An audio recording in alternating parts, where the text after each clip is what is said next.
ರಷ್ಯಾದಲ್ಲಿ ಮಳೆಗಾಲ ಶುರು ಆಯಿತು. ಇವಾಗ ಏಪ್ರಿಲ್ ಹೊಸ ಆಪರ್ಚುನಿಟಿ ಶುರು ಆಗಿದೆ. 3 ಅತಿ ದೊಡ್ಡ ಆಪರ್ಚುನಿಟಿ ಏಪ್ರಿಲ್ ಬಿಟ್ಟಿದ್ದಾರೆ ರಷ್ಯನ್ ಕಂಪನೀಸ್.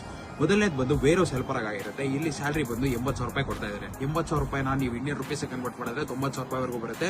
ಟ್ರೈನಿಂಗ್ ಪೀರಿಯಡ್ ಅಲ್ಲಿ 45ರಿಂದ 50,000 ರೂಪಾಯಿ ಕೊಡ್ತಾ ಇದ್ದಾರೆ. ಎರಡನೇದು ಬಂದು ಕನ್ಸ್ಟ್ರಕ್ಷನ್ ವರ್ಕ್ ಆಗುತ್ತೆ. ಕನ್ಸ್ಟ್ರಕ್ಷನ್ ವರ್ಕ್ ಅಲ್ಲಿ ನಿಮಗೆ 90,000 ರೂಪಾಯಿ ಕೊಡ್ತಾ ಇದ್ದಾರೆ. ನೀವೇ ನೋಡ್ಕೊಳ್ಳಿ, ಕನ್ಸ್ಟ್ರಕ್ಷನ್ ಅಲ್ಲಿ ಎಕ್ಸ್ಪೀರಿಯನ್ಸ್ ಇದೆ, ಕನ್ಸ್ಟ್ರಕ್ಷನ್ ನಿಮ್ಗೆ ಬೆಟರ್ ಆಪ್ಷನ್ ಆಗಿರುತ್ತೆ. ಮೂರನೇದು ಬಂದು ಚಿಕನ್ ಫ್ಯಾಕ್ಟರಿ ಆಗಿರುತ್ತೆ. ಚಿಕನ್ ಫ್ಯಾಕ್ಟರಿ ನಿಮಗೆ 70ರಿಂದ 80,000 ರೂಪಾಯಿ ಕೊಡ್ತಾ ಇದ್ದಾರೆ. ಸೊ ಈ 3 ಆಪರ್ಚುನಿಟಿ ಏಪ್ರಿಲ್ಗೆ ಅತಿ ದೊಡ್ಡ ಆಪರ್ಚುನಿಟಿ ಶುರು ಆಗಿದೆ. ಈ ಆಪರ್ಚುನಿಟಿ ನೀವು ತಲುಪಿಸ್ಕೋಬೇಕು. ಸೊ ರಷ್ಯಾಲಿ ಕೆಲಸ ಜಾಸ್ತಿ ಇರುತ್ತಾ ಅಂತ ನಿಮ್ಗೆ ಡೌಟ್ ಇರುತ್ತೆ. ರಷ್ಯಾಲಿ ಕೆಲಸ ಜಾಸ್ತಿ ಇರಲ್ಲ, ಆದ್ರೆ ರಷ್ಯಾಲಿ ಕೆಲಸ ಮಾಡಬೇಕಾಗುತ್ತೆ. ನಾರ್ಮಲ್ ಆಗಿ ಎಲ್ಲಾದ್ರೂ ನೀವು ಕೆಲಸ ಮಾಡಬೇಕಾಗುತ್ತೆ. ಕೆಲಸ ಮಾಡಿದ್ರೆ ನಿಮ್ಗೆ ನೋಡಿ ಸ್ಯಾಲರಿ ಈ ತರ ಸ್ಯಾಲರೀಸ್ ಕೊಡ್ತಾರೆ. ಸೊ ಇದೊಂದು ಅತಿ ದೊಡ್ಡ ಆಪರ್ಚುನಿಟಿ ಆಗಿರುತ್ತೆ. ನಮ್ಮಲ್ಲಿ ನೀವು ಅಪ್ಲೈ ಮಾಡಿದ್ರೆ ನಿಮ್ಗೆ 3ರಿಂದ 4 ತಿಂಗಳಾಗುತ್ತೆ. ಫುಲ್ ಪ್ರೊಸೆಸಿಂಗ್ ಟೈಮ್ಗೆ 4 ತಿಂಗಳಾಗುತ್ತೆ. ಯಾಕಂದ್ರೆ ರಷ್ಯಾಲಿ ಚೂರ್ ಕಾಂಪ್ಲಿಕೇಟೆಡ್ ಪ್ರಾಸೆಸ್ ಆಗಿರುತ್ತೆ ಎಲ್ಲ ಮಾಡ್ಲಿಕ್ಕೆ ಟಾಪ್ ಟು ಬಾಟಮ್. ಸೊ ನಿಮ್ಗೆಲ್ಲ ಪ್ರಾಸೆಸಿಂಗ್ ಮಾಡಿಸ್ಲಿಕ್ಕೆ 2,80,000 ರೂಪಾಯಿ ಆಗುತ್ತೆ. ಇದರಲ್ಲಿ A to Z ಎಲ್ಲ ಇನ್ಕ್ಲೂಡ್ ಆಗಿರುತ್ತೆ. ಇನ್ಕ್ಲೂಡಿಂಗ್ ನಿಮ್ಮ ಫ್ಲೈಟ್ ಕೂಡ ಇದರಲ್ಲಿ ಇನ್ಕ್ಲೂಡ್ ಆಗಿರುತ್ತೆ. ಈಗಲೇ ಕೆಳಕೊಟ್ಟಿರೋ ನಂಬರ್ ಡೈರೆಕ್ಟ್ ಕಾಲ್ ಮಾಡಿ ಈ ಆಪರ್ಚುನಿಟಿ ನೀವು ತಲುಪಿಸ್ಕೊಳ್ಳಿ. ಲಿಮಿಟೆಡ್ ಆಗಿರುತ್ತೆ ಇದು. ಈಗಲೇ ತಲುಪಿಸ್ಕೊಳ್ಳಿ, ಈಗಲೇ ಕಾಲ್ ಮಾಡಿ, ವಿಸಿಟ್ ಮಾಡಿ. ಧನ್ಯವಾದ.